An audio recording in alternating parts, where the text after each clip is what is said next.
Hey guys, it's me Eddie. Welcome back to the video. Today I'll be showing you how to install Grammarly for Word on Mac. So first, you have to have obviously a account on Grammarly and download it. So I'm launching Grammarly, but I'm not signed in. But obviously you can just do it from your Google Chrome extension. So click my Grammarly.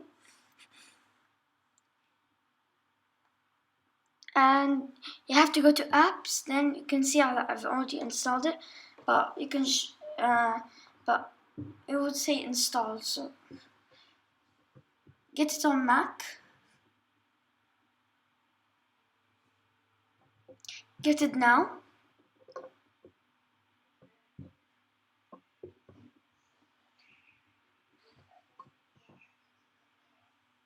Continue, taking you to Microsoft 365 to complete the process. It will not take you to Microsoft 365, I think, and it will say Open World. So you have to have Microsoft Word closed. Then it will ask you to open Microsoft Word.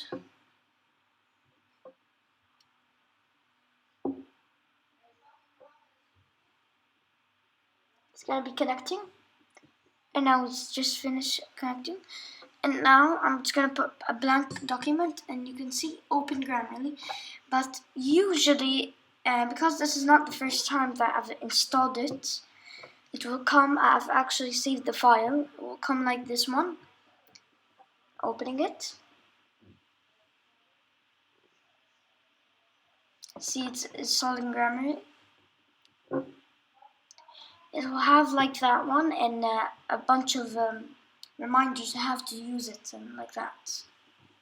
So as you can see, I've told you how to install Grammarly for Microsoft Word, and I will see you in the next video. Goodbye.